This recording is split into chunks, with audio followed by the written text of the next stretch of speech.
voiceover video, I decided to do some body doubling again. You all are seeing a lot of my house. I've started to realize, but I'm alright with that. So basically, lately I've been wanting to get rid of that white shelf in the corner with like the boxes stacked on top of that, and that started with me organizing my bookshelves. So the one that I showed you earlier, and then this one that I kind of gave you a bad shot of there, but you know, we persevere. So in the course of getting rid of that white shelf with the drawers that's in the corner, I started looking through this IKEA shelf that I have, and there were like these red bins in it, and I was thinking, okay, I need to free up one of these squares, and there used to be 3, so in total there's 2, 4, 6, 8 squares in this shelving unit that I'm going through. Also, I looked at this calendar that I have. It is set for the 22nd of May, which was last year, so the last time I used it was last year. What was I saying? Oh, right. The shelf, I was like, okay, there needs to be some way that I can get rid of one of these red bins that fit like perfectly into this shelving unit. And I was like humming and hawing, and then one day I just decided to do it, and it actually worked out really well. I ended up actually cleaning out that other shelving unit that the TV is sitting on, cleaning that out, and I just transferred one of the red bins from this one that I'm cleaning out today in this video, and like putting it on the bottom row of the shelving unit that has the TV sitting on it, which is the same type of IKEA shelf. It's just a 4 unit, like a 2x2 rather than a 2x4 unit like the one I'm cleaning out. So that started it. And then that little white shelving unit in the corner, it's a drawer sort of shelving unit. It's got like cubbies or something, I guess is what you would call it. I started cleaning that out, and it has led me into a scrapbooking project, which I never thought that I would be saying that. I don't know what I just held up there. I wasn't looking. Oh my god. It's just my Overwatch keychains, I think. Oh, right, because my Sombra pop figure fell over, so I decided, I was like kind of showing her off, and then I didn't like the lighting in this video, so you're going to see me disappear here for a little bit, trying to turn on a lighting unit that I have on the wall, and then it like blasts me with fluorescent light, which I was not expecting. So then I had to get my phone to change the color, and it was a full thing, because here eventually it's gonna blast me with orange light, which I also thought was kind of offensive to my eyes. So it was a full thing. But anyway, I started a scrapbooking project that I have wanted to do for years. And this scrapbooking project is sort of like all of my post-high school stuff, meaning like not my university stuff, I should say, but like when I used to work as a swimming instructor, I got tons of these little they would call them wow cards that like we could sort of recognize each other at work with. Yeah, here goes my lighting saga, where like I turn it on, and then lo and behold, it turns the whole room fucking orange. Anyway, which is just, I was like, I was not on board with it. So I just decided that I would get out my phone and try to change the lighting options. But yeah, so like I would get these little wow cards from other swimming instructors, because like we could praise each other. It's like a typical, like, wow, you did a great job today, kind of like work system. We had them at Starbucks too. And then sometimes I would get cards from students, and sometimes I would get like these little artworks from students and all that, and I would just kind of keep them in this shelving unit, and eventually it got full to almost bursting. It was wild. So I started looking through that, and then I cleaned out one of the red bins from this IKEA shelving unit, and then, oh, my phone case. I forgot to show you all my phone case. I'll need to show this off again in the future, but it's purple, and it's got like flowers on it, and it's kind of clear. I am in love with my new phone case. Anyway, so I cleared out one of the red bins from one of these shelving units, and it was empty, and I was like, great, I can get rid of this. But then in that white shelving unit that I pointed out in the beginning, there were a bunch of my old university notebooks. So then I piled all of those into one of the red bins, put it away, and then it just started this whole thing where it was like, okay, I guess I'll go through the cards that I have from swimming lessons, and that led me into the basement where I have a whole crap load of that stuff saved. And my mom has all of these scrapbooks, like these empty scrapbooks that she wanted to use, but she doesn't have the time for. So then I started thinking, well, I guess this is finally the day that I start my scrapbooking project for like all of my old work things that I want to scrapbook and all that. So like that is what started that. And then I cleared out even more drawers in that unit, which has stuff from something that I did in university relating to my career, which again, I don't talk about my career on here because I work with a very sensitive class of people and it's not good for me to expose them. So just in case you're wondering, I always feel the need to say that. I don't know if I should, but whatever. I do. And so there was a bunch of stuff from that, and then there was a bunch of stuff from Starbucks. So that's the top drawer that still has stuff in it. That is all of my Starbucks, like Green Apron cards and some other things that I have from working at Starbucks and stuff like that. So that is sort of what I am trying to get rid of.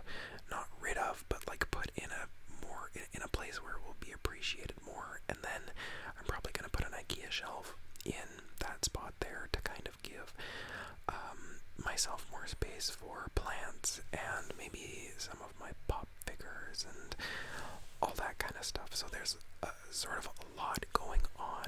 So what I decided to do is I decided that I was going to get rid of some piles of books that were on my floor, which have been there for a while. So I was like, well, let's see if I can't utilize that extra space of that extra shelf space that I created.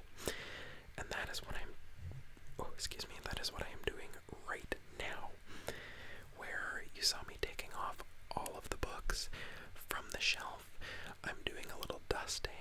Eventually I walk away here to go get some Windex so that I can like Windex off the surface of the shelves. Every now and again I like to Windex my surfaces. I'm not sure if that's like something that's like, if that's weird or not, but to me it makes it a little bit cleaner, because as much as I love dusting, the dark wood shows dust very easily, like very, very, very, very easily, which is I guess not ideal. So this is also like sort of an off tangent, but I did not mean for this video to end up being so long. I thought that I was just going to do the organizing and things like that. But then I decided to go get the duster, and then I decided to go get the Windex, and then you'll eventually see what I ended up deciding to do. But let's just say that I ended up doing a lot, so I think I'm going to go get Windex and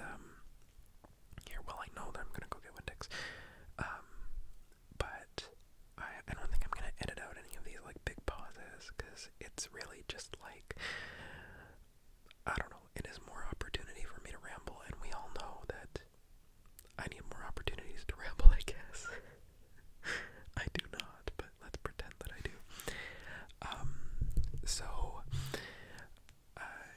oh yeah, here I am. I'm also about to show you, I don't know why I thought that this was so interesting, but I'm about to show you this spray. This is from Blue Land. It's a glass and mirror cleaner, and Blue Land is a Canadian brand of like, no single-use plastic cleaners. So like they ship you these bottles, and then they ship you like a tablet that you combine with water, and it becomes like a glass and window cleaner. And it would be a great, fantastic, wonderful service. But this bottle, it does not fucking spray. It doesn't spray properly at all. None of the bottles do. So I am trying to get rid of it. And see, this is the tragic thing, is it's very high quality plastic. So it's like, you're a sustainable brand, but you cannot make your bottle spray properly. So I am going to have to throw it out. Like, I'm going to have to go recycle it. Which, in my county, it's not guaranteed that that thing is going to make it to a recycling center. So it's just kind of tragic, honestly, that it doesn't work. But here is me trying to sort of use it up a little bit more. But, yeah, I've just sort of, like, it's such a, like, oh my god, why? But anyway, yes, I did not plan on this video being so long, but, eventually you'll see why it got so long, and this is the reason why it's coming out a day late, because I was like, I want to do a voiceover thing, and I want to do a body doubling thing, because, like, often, if there is someone else around, or like if I'm filming or something like that, I tend to get things done quicker. So I thought, well, if I film, then it kind of forces me to do what I need to do. So I just decided to do that. Oh, so these books, here's where I get into the organizing. So this is where I should actually like tell you what's going on. So those books, that's oh, there's Page Boy, This Bright Future, and Page Boy. We're gonna admit something here. Elliot Page is absolutely a celebrity crush of mine. He is probably one of the most attractive men I've ever seen. But these are all books that have made it back to me. The ones that I just showed. The Colin Jost biography, Life in the City of Dirty Water. Oh, we'll talk about this one in a second. And Colin Jost and Lucy by the Sea.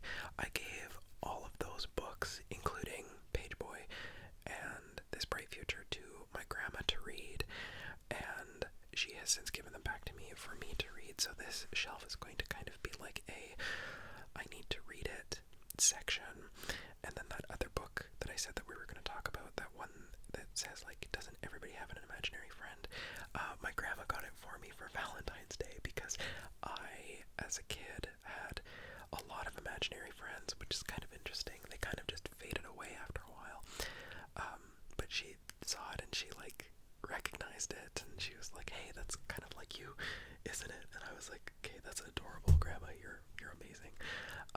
So anyway, that's the reason why I'm putting it in my sort of to be read section, because these are all more like biography style things, or like real world, more serious novels. Obviously not that my like fantasy novels and whatever are not serious, but the more sort of like sort of the books in the genre my grandma likes a little bit more, which is not to be sort of derogatory to what my grandma likes. Like she read The Seven Husbands of Evelyn Hugo when I gave it to her, and she really liked it. So it's always just interesting to see what she likes, and then what she ends up returning to me, and what she ends up not liking or keeping or whatever. So I think I am about to show you more. There was a giant stack of them that I had to bring over. Okay, so that's What Sound is Morning. These are my children's books. Once a small collection of children's books.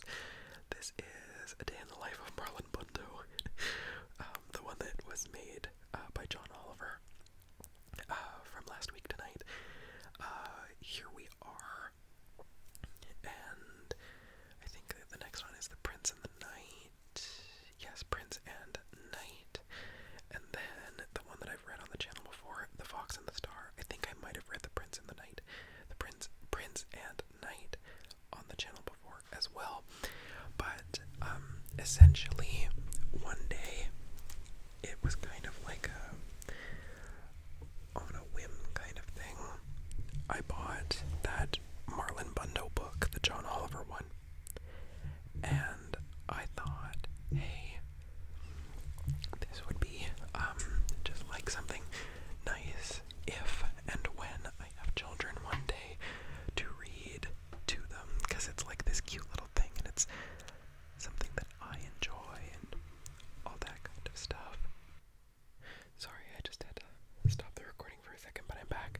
So these two books I'm showing you are William Shakespeare's Star Wars in the style of William Shakespeare.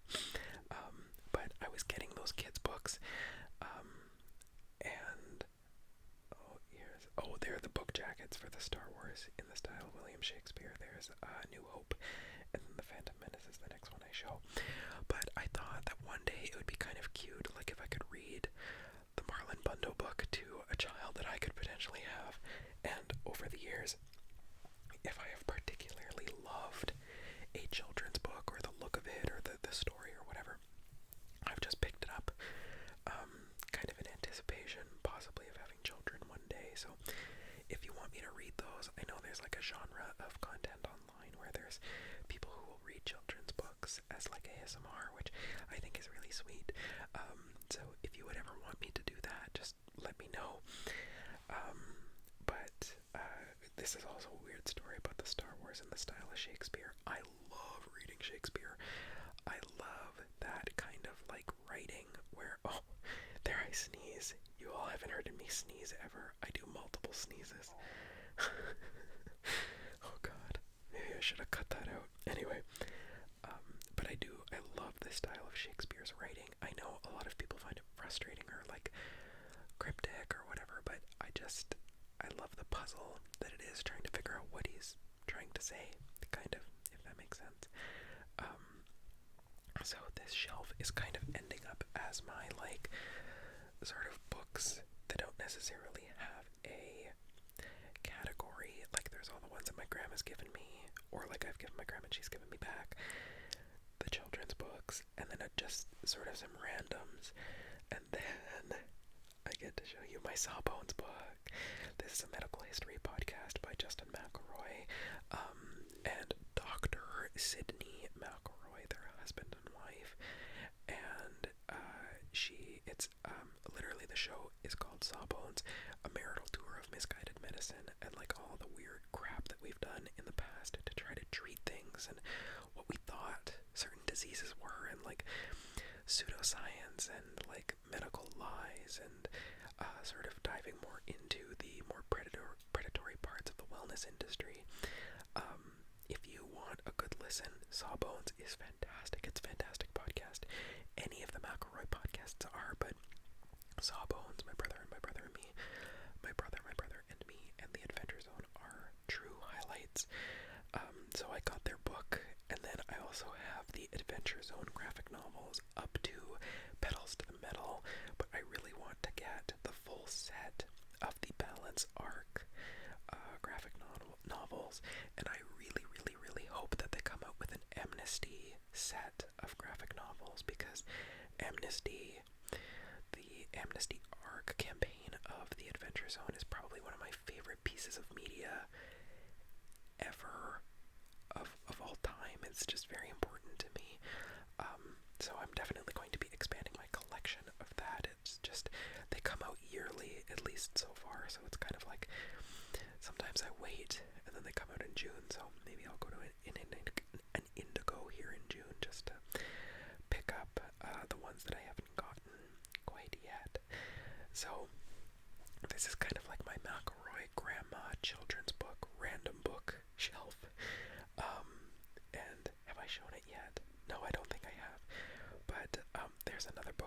I'm so excited that I own, that I get to show all of you as I bump the chair. It's Trixie and Katya's Guide to Modern Womanhood. This book is a riot. Trixie and Katya are a riot. I thought I wouldn't be able to fit the book here, so I kind of like fiddle around with it. But again, if you just want some fun with no thought behind it, kind of, go look up any of the media put out by Trixie Mattel and Katya Zamolodchikova. The Bald and the Beautiful podcast, their web show, which is uniquely unsearchable. UNHHHHHHH, I think it is. But it's so good. The one where they watch Netflix shows. I think I find a book here. Oh, this book is so cool. Where I had it on the shelf before, it actually faded the cover because it was somewhat in the sun. But this is getting into my books that I need to read that are more sort of my style, so like fantasy or science fiction. So that's Cryer's War, which is sort of like a queer, futuristic fantasy kind of thing, that I got a while ago. The Alchemist of Loom, I read the first 2 chapters and I never got into it. Same thing with The Memory Librarian by Janelle Monáe. I got through the first couple of chapters and it was just like, eh. Oh, A Natural History of Dragons, I like that. That is a reminder. Oh, and Clash of Eagles, both of those 2 books are a reminder. Natural History of Dragons is a reminder to get back into that series and to reread that book because I loved it so much. I was reading it in my first year of university before I kind of dropped off of reading. And then Clash of Eagles, I just thought was an interesting book. I need to remember to reread that as well. It's short, so I think it'll be a quicker read. So this next shelf, like I say, is kind of my my to-be-read books, but books that I've owned for a while. Oh, same thing with Soul of the World by David Mealing. These are all books I have owned for multiple years and should get to reading, so not necessarily new purchases, but they are ones that are possibly in various states of being finished, or that I just never cracked open because I found something different to read that I took to a little bit more. So this next shelf, I think this is the shelf of books that I've already read, so I'm kind of trying to organize them a little bit in a more of a unique way. Oh no, these are a couple more to-be-read books. I've read the first Star Wars High Republic book, but I really need to get into the other High Republic books. I also really need to read the Ahsoka book. I love Ahsoka, she's one of my favorite characters, and I love her whole sort of storyline, and her storyline within Star Wars, but then also her storyline as like from complete annoyance to beloved character kind of arc, which is just really satisfying. And how she is she's a young woman in Star Wars, and she's sort of an inspiration. I don't know, I really like her. She's, like I say, one of my favorite characters from Star Wars in the past. I mean, she's probably close to my absolute favorite Star Wars character. Here I bump the chair again and kind of move things around. Oh, these are 2 books that I also have to read that were on my other shelf that's behind the camera that I really need to remind myself to read, so I moved them to this new shelf here. I started one in the pandemic, but then again, it's one of those ones where it was just like, well, I need to read them. But I was starting to read them, but then I got caught on something different that I got obsessed with. Oh yeah, and eventually I find a spot for Trixie and Katya. So they kind of live in there now. It's a very tight bookshelf, but whatever. There are worse things that could happen in this world. But now I believe are these my philosophy books now? Oh no, so these are books that I've read already. So there's Nimona, The Cartographers, there's The Midnight Library by Matt Haig, which I actually quite liked, The Emily Wilde's Encyclopedia of Fairies, Over the Woodward Wall, Legends and Lattes by Travis Baldree. We just read Bookshops and Bone Dust. Oh, there's Wranglestone. Crumbs, which is a graphic novel. Nemona's a graphic novel too. There's Skyborn, of course. You all are familiar with Skyborn. You all are familiar with Godkiller by Hannah Kaner. What If It's Us? The Sky Blues. And what else? The Sunbearer Trials, the first book that I ever read on this channel. While I was doing this channel, I should say. So those are some books that you all have seen me actually review and things like that, which I think is kind of cool. So what I've started doing here is I've kind of sort of started stacking them, some of them from the longest and the largest, kind of going up to smaller and smaller and smaller, and kind of just making them a little bit more, like you can see the title, and making them a little bit more space efficient, and eventually, a little bit later, I actually get this to a pretty good place of being organized, where it's probably about 1.5 shelves worth of books, but I've managed to fit it in one shelf, because I've got a couple of those off to the side. There's Wranglestone. Wranglestone is actually a self-published gay romance zombie apocalypse novel, Amazon novel, where it was self-published on Amazon by the author whose name escapes my mind right now, but it was decent. I would recommend picking it up if you want to. The end is a little bit weird, and some of those story points are a little bit weird, but I quite liked it. I enjoyed my time with it, at least. So I'm kind of like stacking them here, trying to find places for them. Excuse me, sorry, my stomach is gurgling. So I try to change them out here a little bit. I try to put them into different configurations and things like that, but nothing really works for the first little bit, and then eventually I'm going to kind of abandon the project, find more books that I've finished, and then add more to the shelf. So it's sort of right now it's a living document. Okay, I thought I was going to show you all something.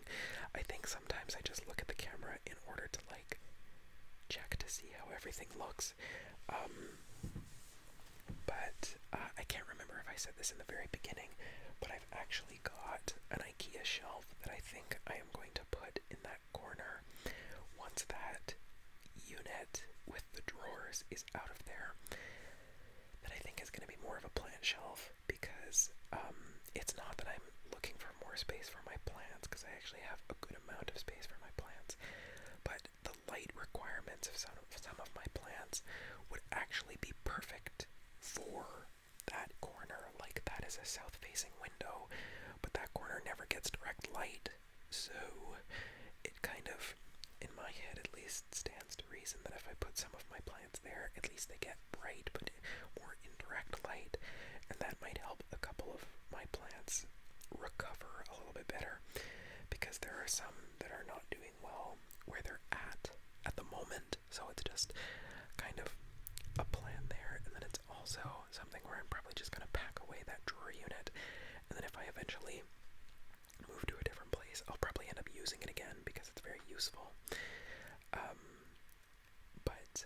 Yeah, that's kind of like my thought process behind it. Oh, my fantasy books, or my philosophy books. This is the Dictionary of Obscure Sorrows. It is one of my prized possessions. I absolutely love it. It's such a cool little concept. Here's my Henry David Thoreau too. There's Canoeing in the Wilderness. There is Walden, Life in the Woods, and natural history essays. Like I said, this is my philosophy collection. I actually quite like philosophy. I like reading it. I'm not deep in it, but here I have another version of Walden, and then there's Beyond Good and Evil, and there's Walden plus Civil Disobedience. There's Meditations by Marcus Aurelius.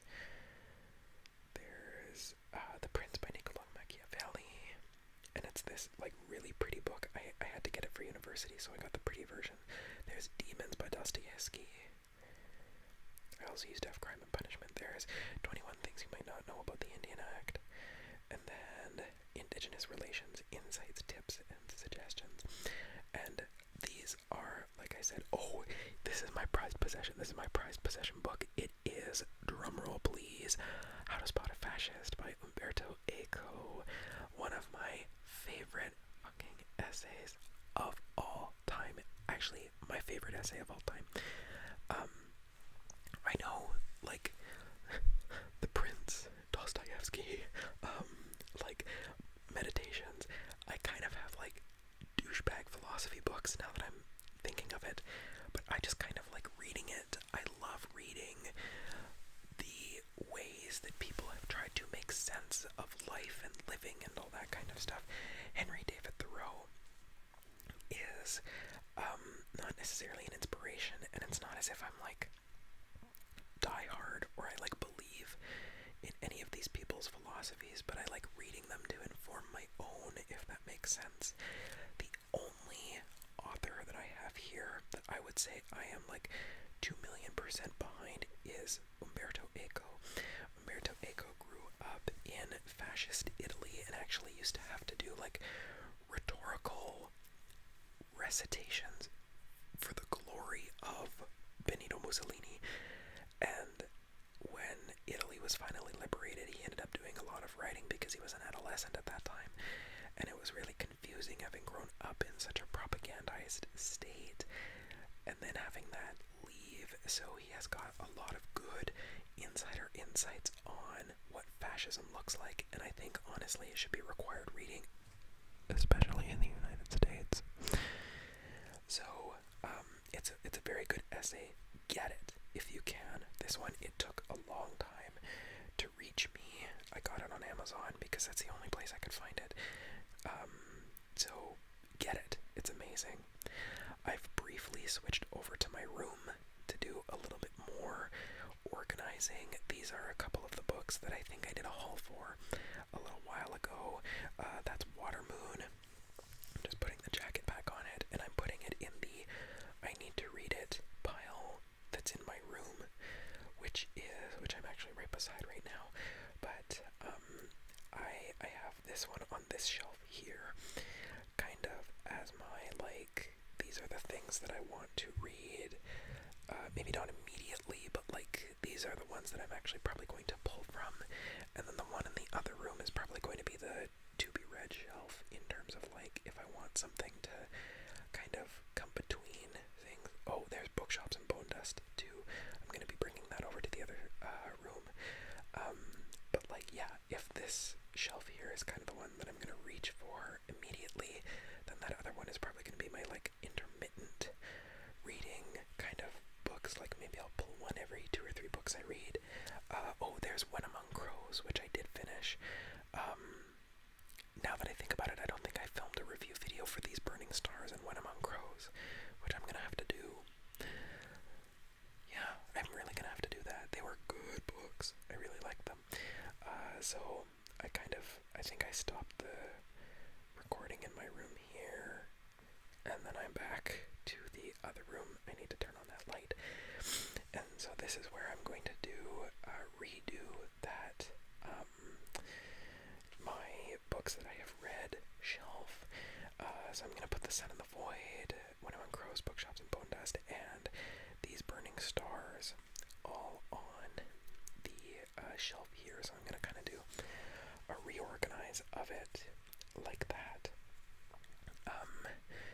I can't remember, the philosophy stuff, but yeah, the philosophy books. The reason why I like Henry David Thoreau so much is because, well, first of all, he's kind of like the one of the originators of anarchism that I think actually has some pretty good points about government in some ways. I am not a proponent of small government, though. Like, it's my relationship to his work is kind of complicated, but the uncomplicated part of my relationship to his work is the fact that I love the idea, like for Walden, the the story is literally, and this is what he did, he was just fed up with life, so he moved out to a pond and just lived there and farmed peas and occasionally went back into town, but like just built a shack for himself and just wrote. And my God, if I don't want to do that myself, sometimes I just like, I crack it open and I have marked off pages. Like I don't know if that's called annotating, because I think you have to like write things for annotating, but I've like put little tabs in to kind of like show myself which chapters to revisit. But like, oh my God, I absolutely love revisiting some chapters and just imagining that I get to live in this idyllic little pond that he just decided to leave and go to and just write and be creative. And I know it's very idyllic, and I know the answer is not a cabin in the woods, but if I had the opportunity, and if nobody would like, if nobody would need me, if money wasn't an option, if it wouldn't like completely throw off my life and its trajectory, I would absolutely take that opportunity, because I would love to like just write and be quiet and live among nature and all that kind of stuff.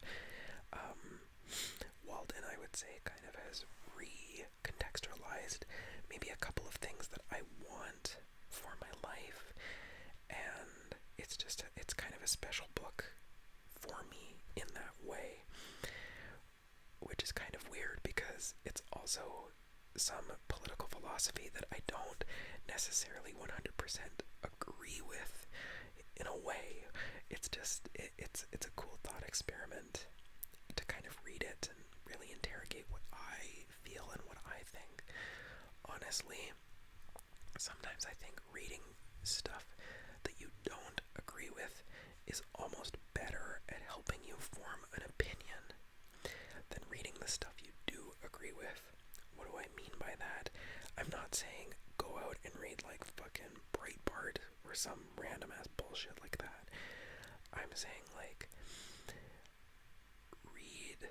read Meditations by Marcus Aurelius. I knew that it was douchebag philosophy, meaning the people who read it today often point to it as like, oh, you need to live your life by this, and it's kind of the douchebags who do that. There, I finish up my shelf, and I'm quite proud of how it turned out. I might try a second crack at it at some point, but I think I'm satisfied with how it looks, at least for right now. But anyway, like, I decided, you know what, I'm just gonna get Meditations. It's short, I'm gonna read it, and I actually quite like it.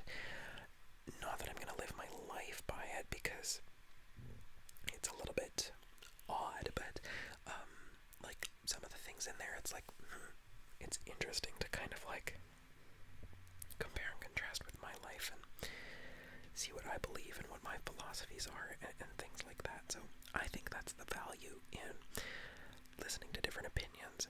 The value is not in like those, oh my God, like those fucking Jubilee, 20 liberals debate a Nazi, or like something like that. That shit, I hate that shit. It's like, don't platform fucking Ben Shapiro or whoever it is. I'm sure they'll have him on there if they haven't already. I hate that kind of crap, because it's like, no, that's not the kind of garbage that we need to be platforming. That's not the kind of thing that we need to frame in the light of like honest debate. But anyway, that's just like my personal take on philosophy. These bins here, I used to use them for swimming lessons, and now I just have a bunch of stickers all over them.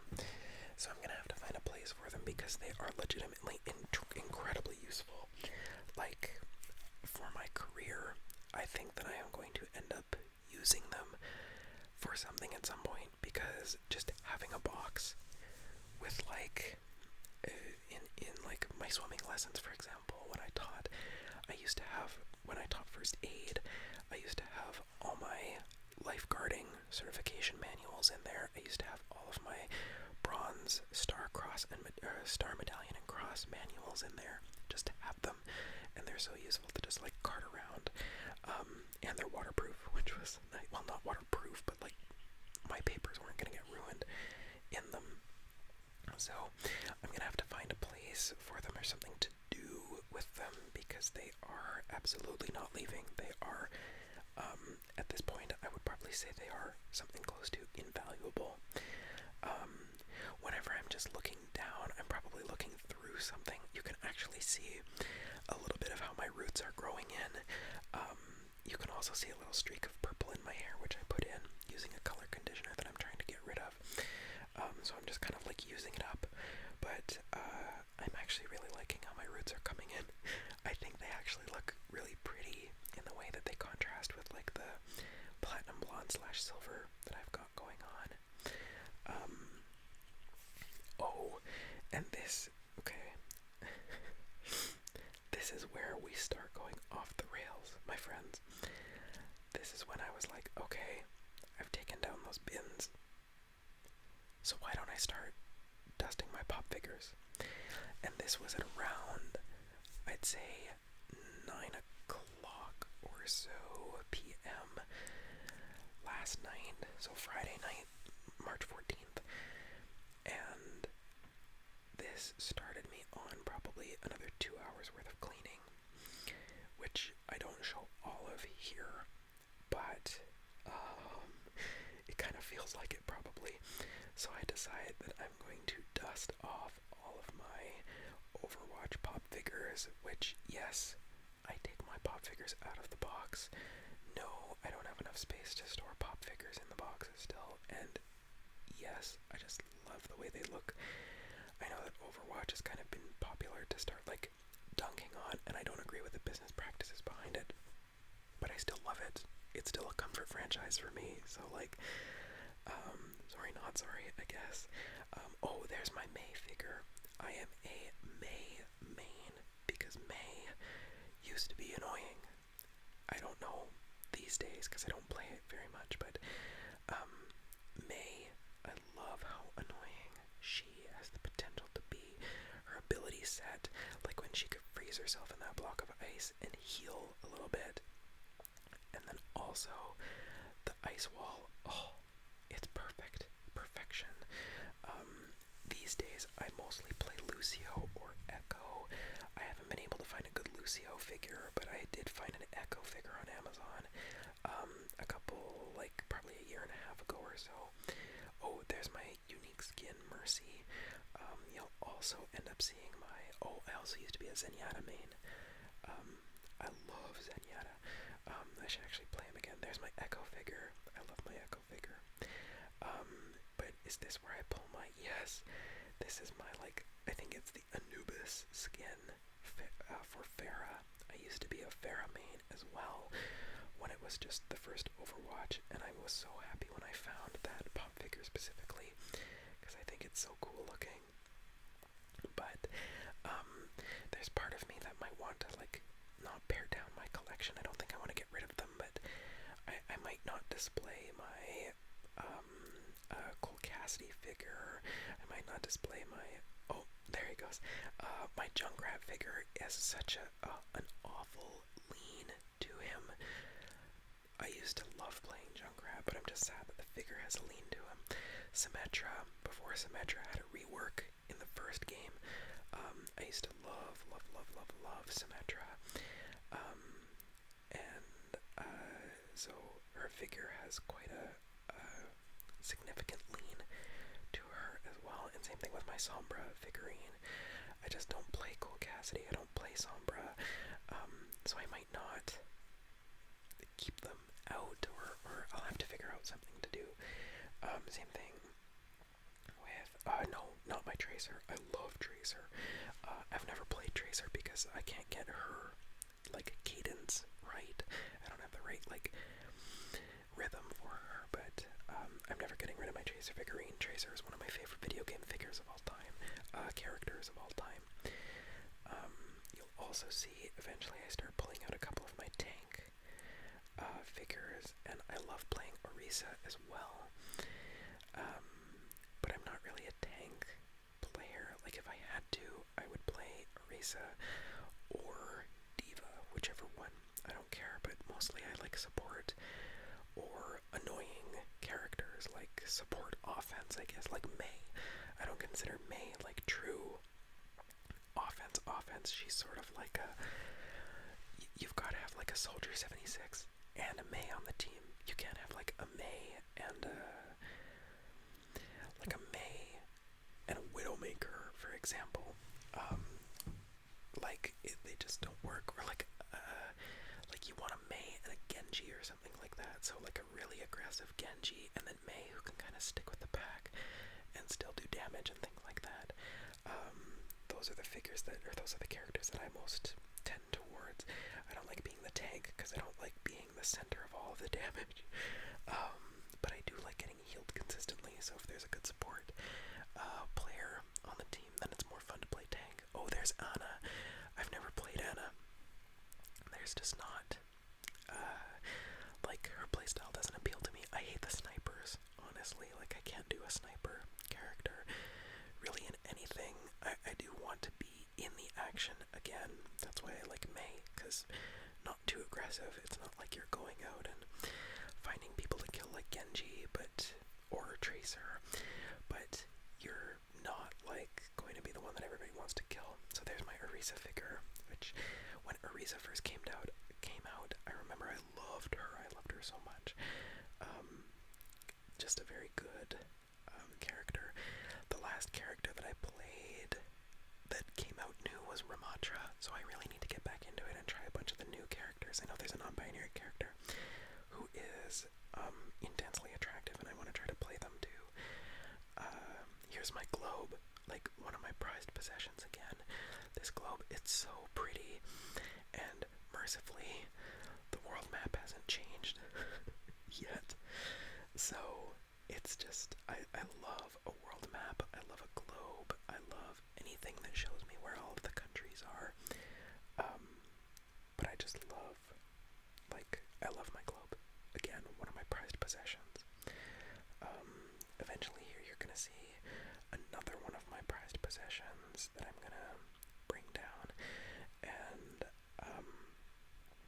it is my Alocasia, or Alocasia.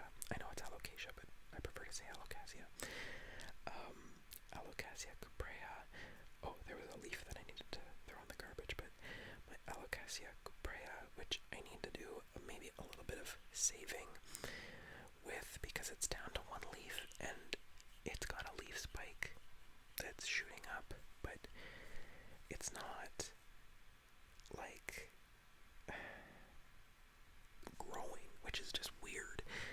I think I might need to give it a little bit of fertilizer, and I'm thinking maybe water it a little bit more. I recently repotted it, and I think maybe because it's now the only plant in its pot, it might need more water to begin with, because it's still quite dry. I don't know, it's bizarre. So I think it just needs a little bit of a recovery, but it's probably been now about 6 months that it's not been doing exceptionally well, so I'll have to kind of take a look at it.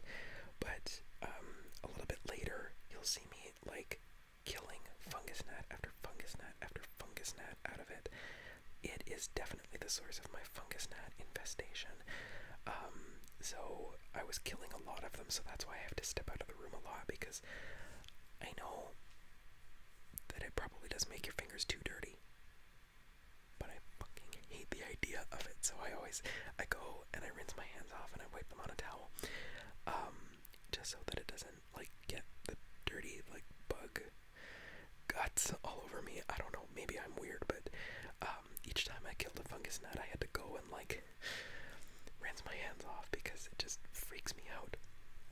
But anyway, I killed probably about 6 or 7, maybe 8 fungus gnats last night from that plant alone. So hopefully I put a dent in them at least.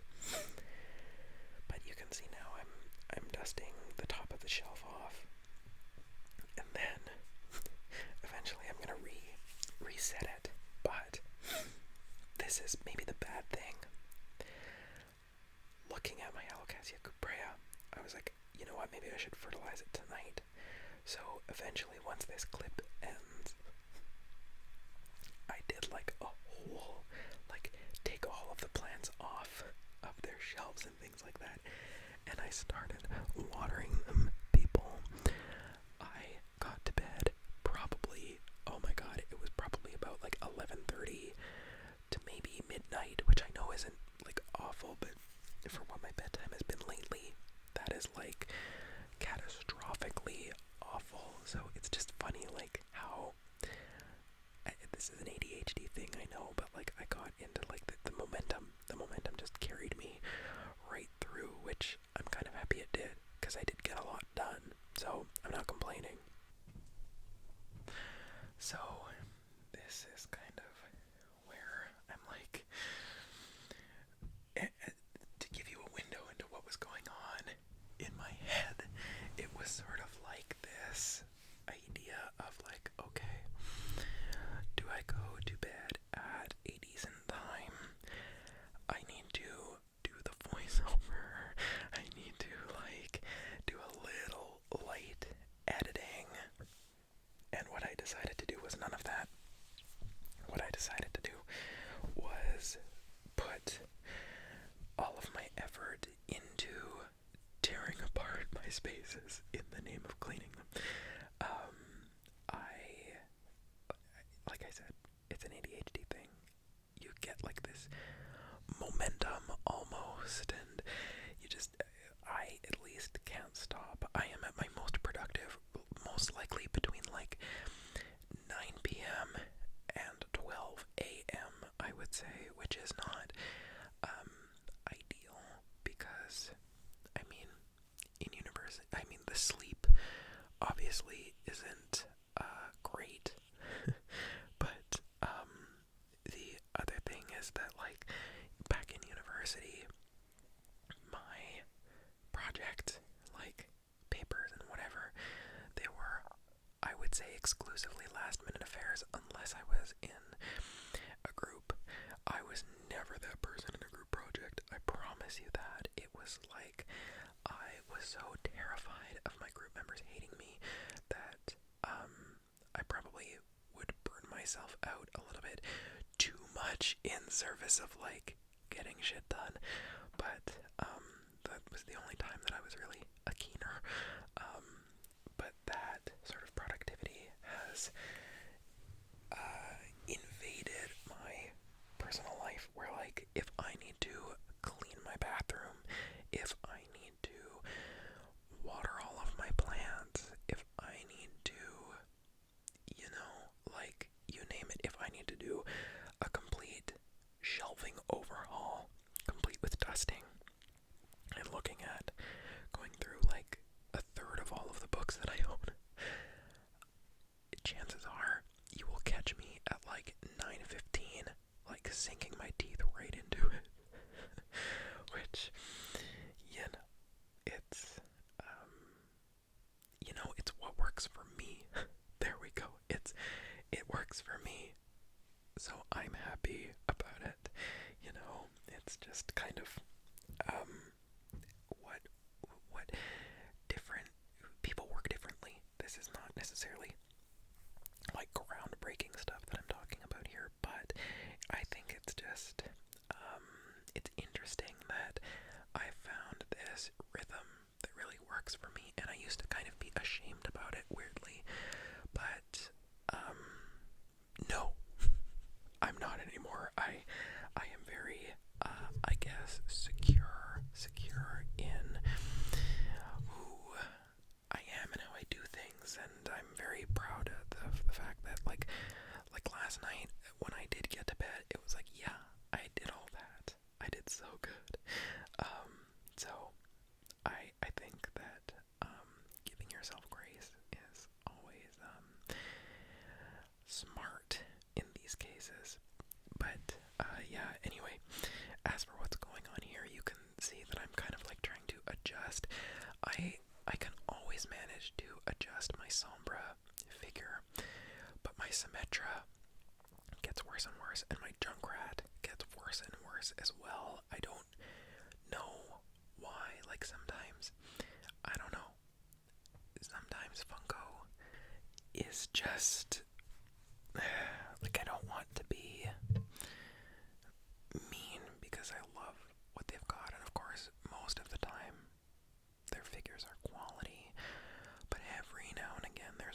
it's like, were we doing quality control on the line, you know? And it's fine. Like, it's literally not the end of the world.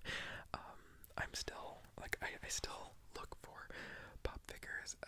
My latest obsession, well, not really obsession, but I've been picking up a lot of the Pokemon ones kind of in the last year and a half or so. I really like those ones. And then, what was I doing here? Oh, right. I was using the plant to make sure that I didn't put any of the pop figures in its way, because eventually you'll see I am going to take it out to fertilize it, and actually I think that cut is coming up as far as I can see here on the editing software, because really I'm done. I created the shelf space that I wanted to create. I organized the books that I wanted to organize. Like, I am quite impressed with what I did last night. So here I'm going to, yeah, I think I'm, oh right, I do like a false stop, because I was like, oh yeah, I'm gonna end the video here. So right now I'd be like, thank you, thank you, thank you, thank you, night night, and all that kind of stuff. And then I decided, okay, I'm filming some more. So, you are now, in my stairwell, kind of. You can see my IKEA cart here underneath my Love is Love sign, and, so, it's, wow, the lighting is a little bit depressing. Anyway, but, I decided that I would start fertilizing plants for some reason. Again, the momentum was really going strong. This was about, I'm probably gonna say this was at about 11:30 or something like that. So yeah, there I'm kind of like telegraphing that I'm going to be watering my plants. I use, okay, so for these tropicals that you see right here, if you have alocasia, and this is a rule that I extend to most of my rarer plants, I use this distilled water to water them, because this was a good couple of years ago now. I think my butterwort has lasted like 2.5 years or something like that. Or maybe, yeah, I think we're probably coming up on 3 years with my butterwort. Yeah, because 2022 sounds about right. When I first got my butterwort for the fungus gnats, it's a carnivorous plant, by the way. You have to water it with distilled water. It has to sit in a dish of distilled water, and it cannot dry out. Like, it's bad news if it dries out.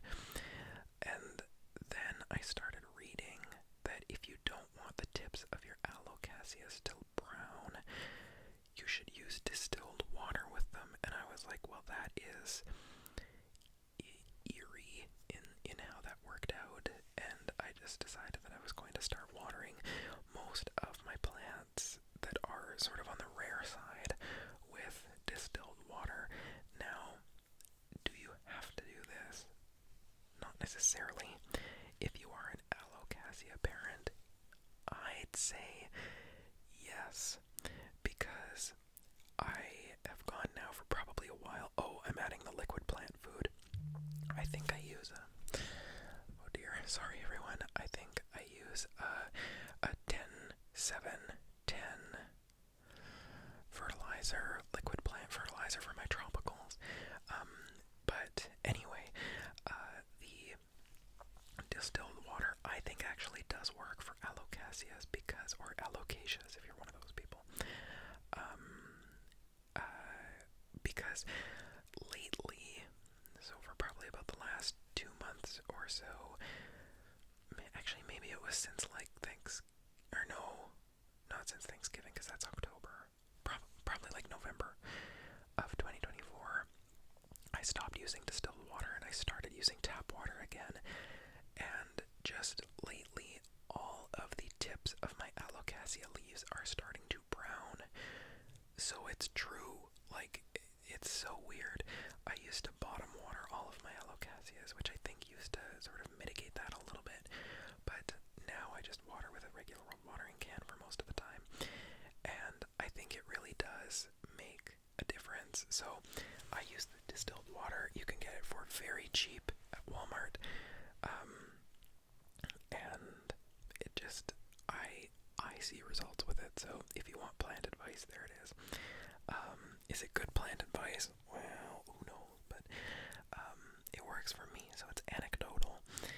Now, if you see kind of where I'm going, to the immediate left, or wait, oh shoot, okay, the doorway, that is sort of to the side of the screen, because I don't know if it's my left or your left, or my right or your right, but that's my room that I sleep in, so that's my bedroom. And then the door that is closest to the little brown cart, that's the room that I was organizing with the bookshelves in. And then behind the camera is my bathroom, so I'm kind of like walking around and grabbing plants and things like that. But the plants that are on the cart right now are my two Monstera Thai Constellation plants, which I got for intensely cheap for what they are.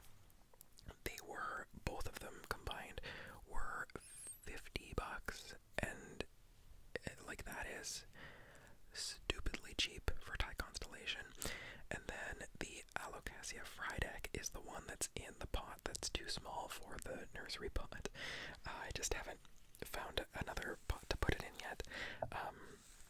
That is also a rare Alocasia. It is a variegated Frydek. Was that my... Oh, that was my throat. Okay, that was weird. It's a variegated Frydek, which is also rare, but I also got it for stupidly cheap. It was $45. It was $49.99, which was like... Or no, sorry, $44.99. And that is also stupidly cheap for them. And so I'm fertilizing those, and then the one that's in the big pot with the blue dot on it that I'm kind of looking at right now, you can see me feeling the dirt for for moisture. That's my Alocasia cuprea, and that's the one that I need to fertilize because it's not having the greatest time, like I was saying earlier. So I've been keeping an eye on it. And like hoping against hope that it's not on its last legs, because it's flowered for me once and I want to keep it going. Like it was doing well after it flowered, but then I don't know, lately I just need to, maybe I need to give it a little bit more attention. But you can see right now I'm checking for fungus gnats again. My hair looks weirdly messy in this footage. I don't give a shit, but like, it's just funny. You can see I kind of look a little bit wild. But now I'm giving my Frydek some water, and then my two Thai Constellations are about to get some water. And then I begin the process of migrating a lot of my plants that are in my room to the cart here. And I'm gonna give myself some credit. I did this incredibly quickly now that I'm looking at it. Like, there's less than 10 minutes left in the footage, which makes me wonder if I left something out, but like, I did this quick. Normally my watering schedule does not go this quickly. But I think what ended up happening is I probably ended up doing some of this stuff off camera, like the watering in my room. I know I definitely did off camera and all that.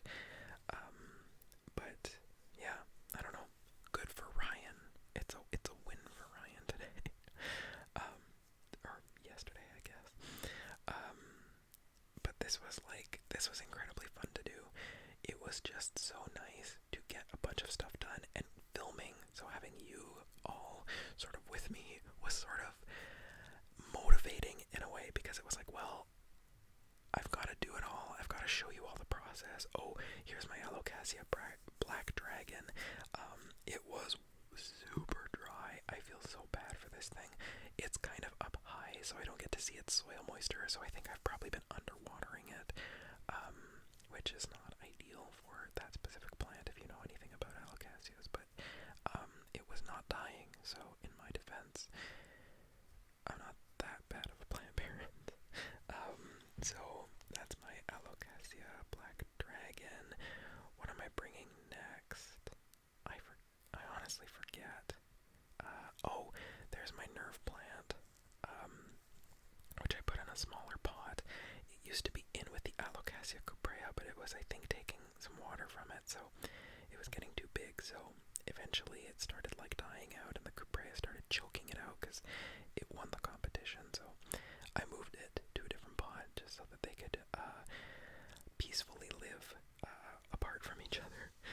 And then, am I grabbing my fire sticks propagations next? I can't remember, honestly.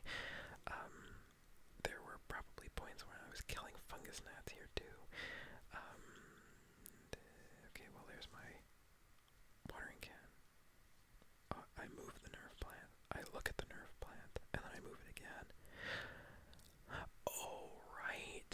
My squamiferum, my philodendron squamiferum. I needed to water that thing and fertilize it too. Okay, so that's what I was doing.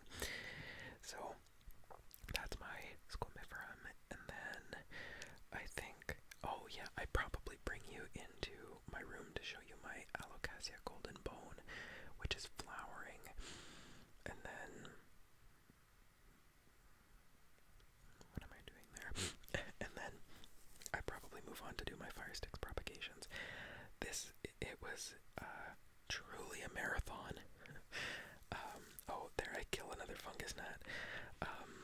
I was on point. I think by the end of the night I probably had like a body count of about 9 fungus gnats or something like that, which I'm quite proud of. I hate fungus gnats at this point. At this point in the night, I was also driving my nose wild with dust. Oh, there, I show you all the cart, and then I move you into my room. You can see my Alocasia reginae was on the table that I usually sit on when I film like Trigger Word Tuesdays and regular videos. My IKEA bamboo, excuse me again, oh my god, my throat. My bamboo from IKEA is sort of front and center because I needed to water it. My goldfish plant I needed to take away for pruning, and then here I come to show you, oh, hello there in the mirror. I show you, so there's my golden bone, and there's the flower, right in the middle there, that tiny little thing. Oh my god, I'm so in love with it. It's flowering, everybody. I'm so excited, I'm so excited, I'm so excited. I was like, when I first saw it, because it was, the leaves split. I really should do a breakdown of how Alocasias grow, but when the leaf first split, when the stem first split, I was like, that is a weird looking new growth leaf. And then I saw the bulb of a flower. I was like, holy fuck, I'm so excited. So now I take you back out to the cart. I moved my squamiferum back where it usually goes, and now I'm probably going to be doing the 3 fire sticks propagations. And is there anything else that I did? Oh, I did the little panda planter. So yeah, there's 1 fire sticks propagation. I said that with fire sticks.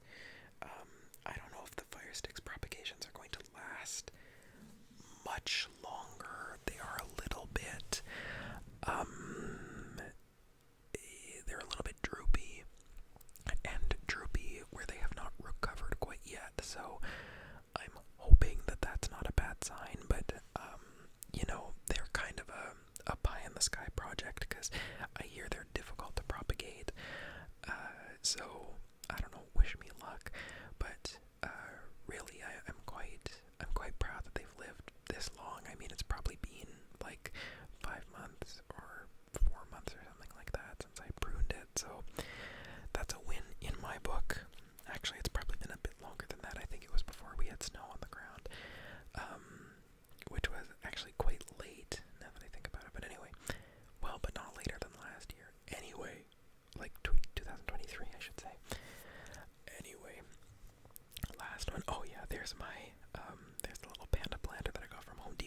is I haven't done a good job of keeping up with the dust that builds up on my plant's leaves, which I really should, because it truthfully does start to affect their health after a while if their leaves are too dusty.